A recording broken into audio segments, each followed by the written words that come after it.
नमस्कार साथियों, आप सभी का टॉप पर स्वागत है। मैं हूं शशिकांत कुमार। राहुल गांधी अपनी डिमांड लगातार कर रहे हैं और डिमांड क्या कर रहे हैं? जातीय जनगणना के मुद्दे पर राहुल गांधी लगातार जातीय जनगणना की बात कर रहे हैं। कोई शक्ति अब इसे नहीं रोक सकते। जातीय जनगणना को लेकर राहुल गांधी ने सारा मोदी सरकार पर, सीधे तौर पर आप कह सकते हैं मोदी सरकार पर निशाना साधा। राहुल गांधी की इन बातों से आप समझ सकते हैं कि सियासत किस दिशा की तरफ बढ़ रहा है। सियासत अब उस दिशा की तरफ शिफ्ट हो चुका है जिस दिशा की तरफ आप कह सकते हैं कि राजनीतिक सारे इस वक्त जो राजनीति हो रहा है, इस वक्त जो राजनीति की परिस्थितियां है वो इस कदर बदल गई है कि राजनीतिक इस समय कुछ भी हो सकता है, कोई भी तूफान आ सकता है। एक तरफ इंडिया एनडीए में कई ऐसे दल हैं जिनके आपसी मतभेद अब दिखने लगे। चिराग पासवान भारत बंद का सपोर्ट किए थे। चिराग पासवान पर हमने एक वीडियो बनाया भी था, उस वीडियो को भी आप देख लीजिए। चिराग पासवान जब भारत बंद का सपोर्ट करते हैं, जब चिराग पासवान कहते हैं कि एससी एसटी में क्रीमी-लेयर नहीं होना चाहिए, तो ये बड़ा सवाल है। क्रीमी-लेयर के मुद्दे पर सुप्रीम कोर्ट का फैसला आता है। केंद्र सरकार अगले ही दिन 1 या 2 दिनों के अंदर ही कह देता है कि एससी एसटी में क्रीमी-लेयर नहीं होना चाहिए।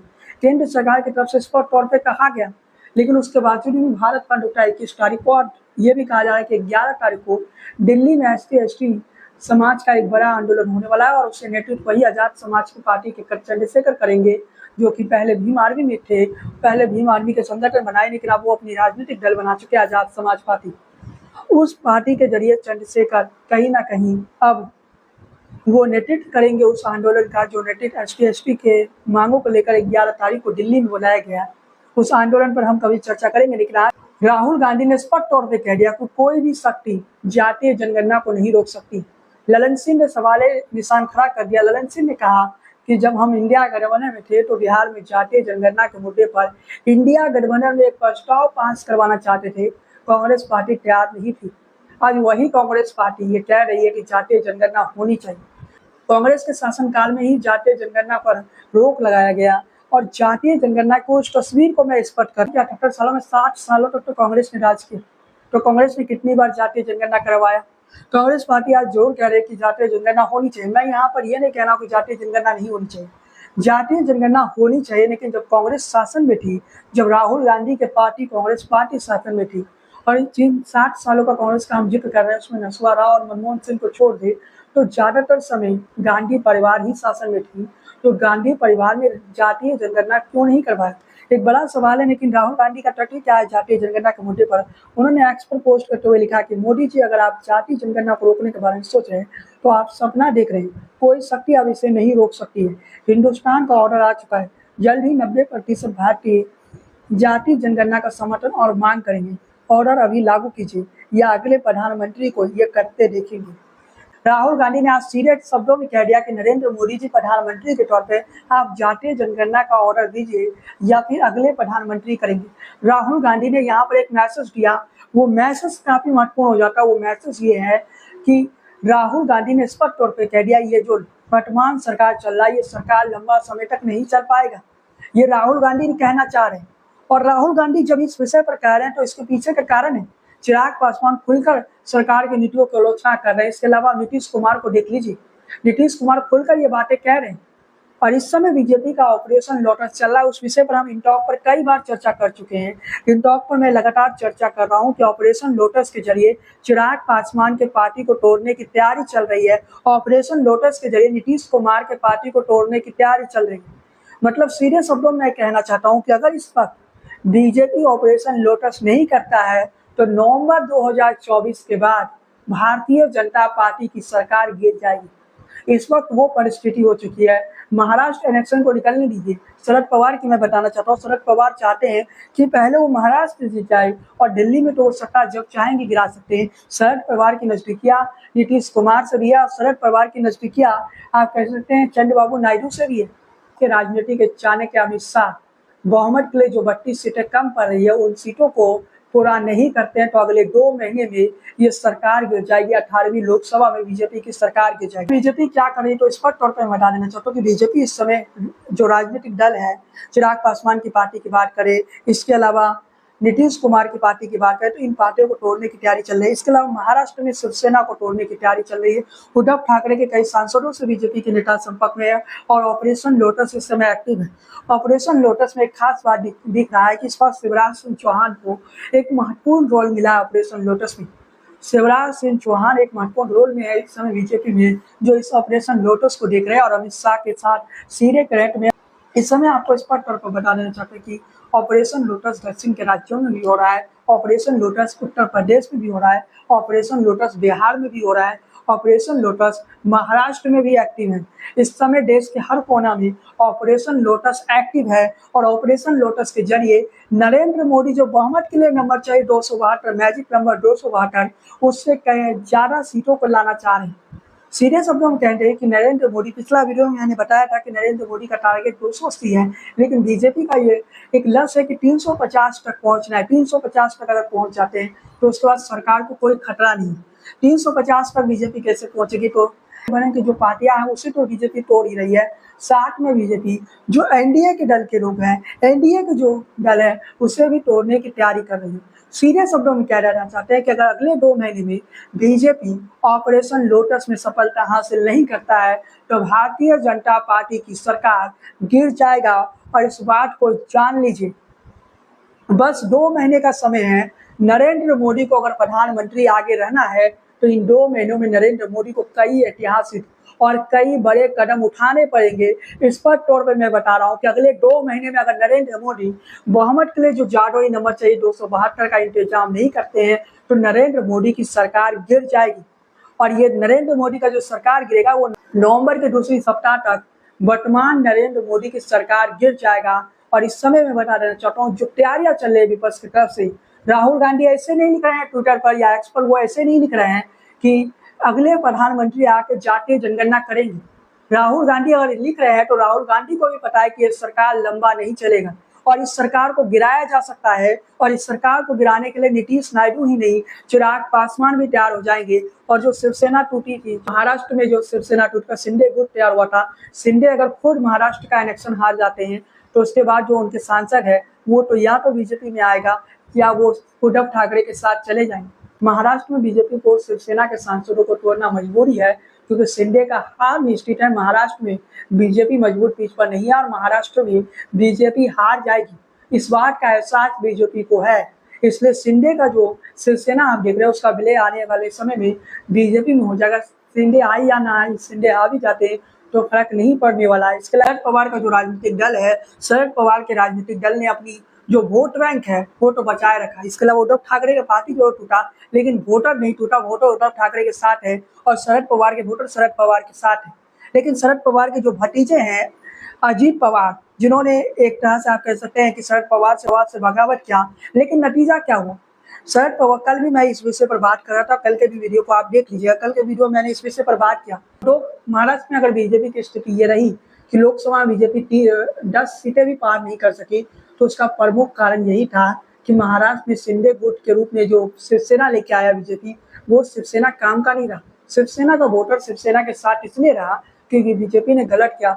और महाराष्ट्र की ये नीति है कि महाराष्ट्र गद्दारों को माफ नहीं करता है। महाराष्ट्र की जनता ने बीजेपी को भी माफ नहीं किया। बातें बीजेपी के नेताओं को भी पता है कि महाराष्ट्र में बीजेपी की सरकार नहीं बनने वाली।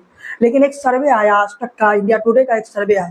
इंडिया टुडे के एक सर्वे में ये जानने का कोशिश किया गया कि देश का मूड क्या है, जातीय राजनीति पर देश का मूड क्या है। और जो देश का मूड रहा वो एक हैरान करने वाला रहा।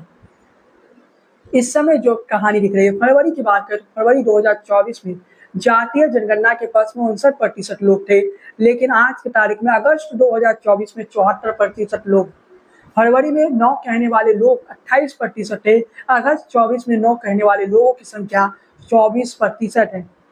राहुल गांधी ने कांग्रेस के ही ट्वीट को रिट्वीट किया। कांग्रेस के ट्वीट में क्या था? सर्वे में देश के मन की बात सामने आ गई, हर व्यक्ति वर्ग के साथ जातीय जनगणना की मांग बढ़ती जा रही। अब 74% लोगों का कहना है कि जातीय जनगणना होनी चाहिए। समाज में कितनी आबादी है, इस सवाल का जवाब सबकी भागीदारी सुनिश्चित की जा सकती है। सीधे शब्दों में कहे तो जातीय जनगणना के रूप में इस समय एक महाभारत है। जातीय जनगणना का मुद्दा इस समय देश में बड़ा मुद्दा बन गया। जगदेव प्रसाद ने एक बार कहा था 100 में 90 शोषित है, 90 भाग हमारा है।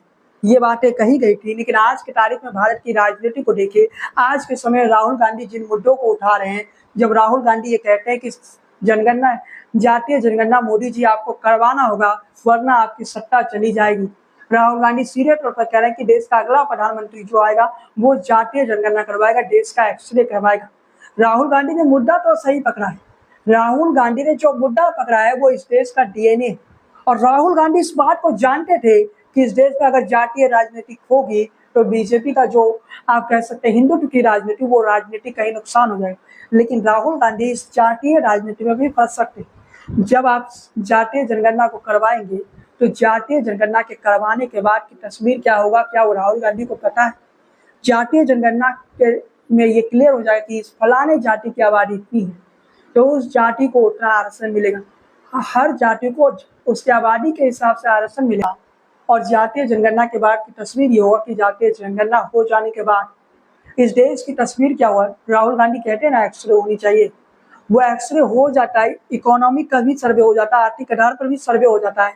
उसके बाद अगर हम देखें जातियों के आधार पर देखें तो यादव समाज जो है, आप कह सकते हैं कि उत्तर प्रदेश में यादव समाज समृद्ध है, और इस बात से कोई इनकार नहीं करेगा। बिहार में अब यादव समाज को उतने समृद्ध नहीं कह सकते, लेकिन बिहार में भी राजनीतिक तौर पर यादवों को प्रतिनिधित्व मिलता है। इसके अलावा अन्य जातियों की बात करें, नीतीश कुमार कुर्मी जाति से आते हैं, और कुर्मी और कुशवाहा का भी इस समय बिहार की राजनीति में कहीं ना कहीं दबदबा है। राजनीतिक तौर पे तो उस जाति के साथ न्याय हो रहा है, लेकिन यहीं पर दो जातियों का उदाहरण दिया हूँ। लेकिन इसी तरह की तस्वीर अगर गुजरात में देख लीजिए, गुजरात में पटेलों की आबादी ज्यादा है, गुजरात में पटेल आबादी ज्यादा, और पटेल सीएम भी गुजरात में बना है। लेकिन गुजरात की तस्वीर को सोचे कि गुजरात में क्या होगी। इकोनॉमिक सर्वे जब होगा, जब इस देश की सच्चाई सामने आएगा, क्या उस सच्चाई के लिए कांग्रेस पार्टी तैयार है? मैंने यहाँ पे चंद जातियों का उदाहरण दिया है, लेकिन ऐसे अगर जातियों की समीकरण को निकालेगा तो कई जाति निकल जाएंगी।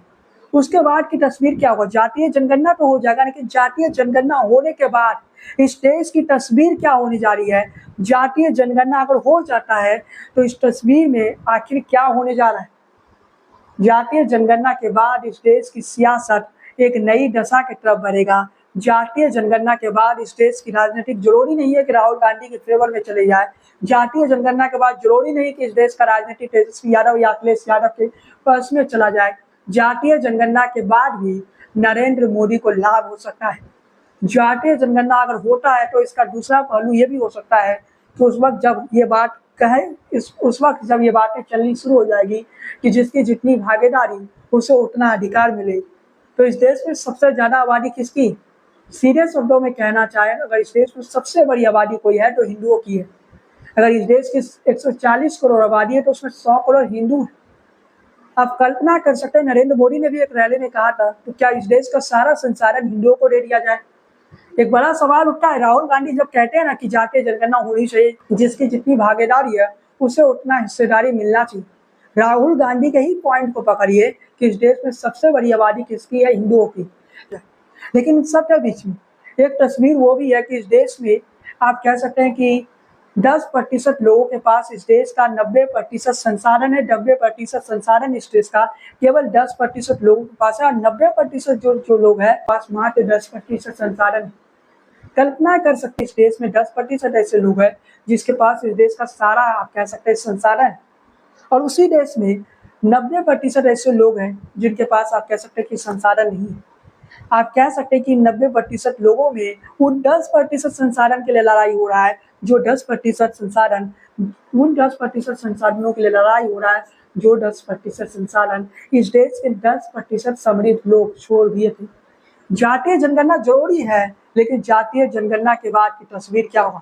नरेंद्र मोदी के हलवान कहते थे चिराग पासवान, जातीय जनगणना में भी उनका एक अलग तेवर सामने आ गया। जातीय जनगणना के मुद्दे पर चिराग पासवान खुलकर कहते हैं कि जातीय जनगणना होनी चाहिए।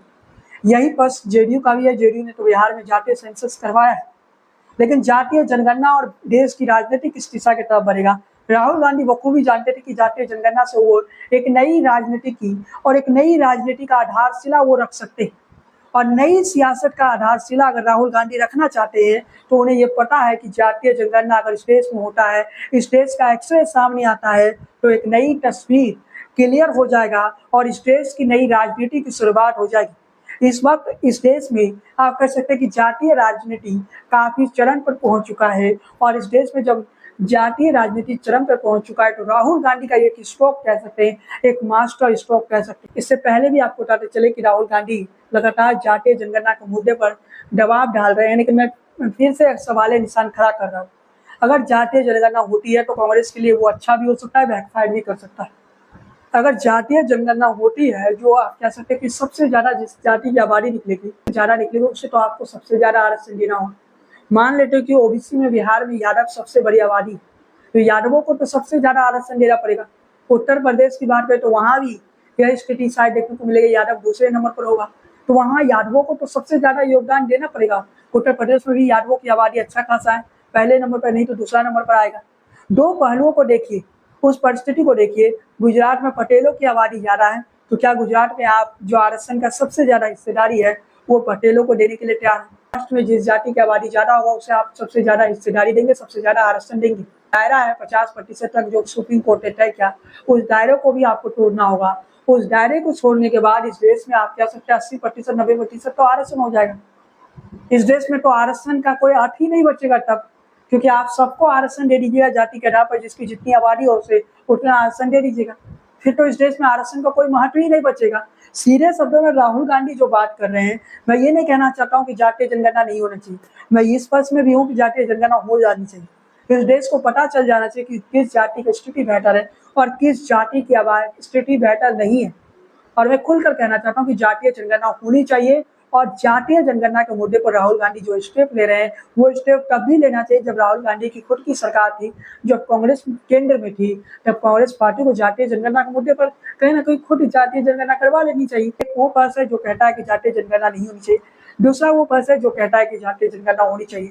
जातीय जनगणना के साथ अगर आर्थिक सर्वे होता है, इकोनॉमिक तौर पर अगर हम देखें तो उसके बाद ये भी पता चल जाएगा कि इस देश में किसके पास कितनी संपत्ति है। सब कुछ अगर पता चल जाए तो इस देश की सियासत किस तरफ जाएगा, ये सियासत किस तरफ अव्वल आएगा, ये बताने की जरूरत नहीं है। खैर साथियों, आज के इस वीडियो को हम यही समाप्त करते हैं। चैनल पर पहली बार आए तो सब्सक्राइब वाला बटन दबा दीजिए, बेल आइकन की घंटी को बजाना बिल्कुल ना भूलिए, फेसबुक पेज को फॉलो कीजिए, लाइक कीजिए। बने रहिए इन टॉक के साथ। जय हिंद, वंदे मातरम।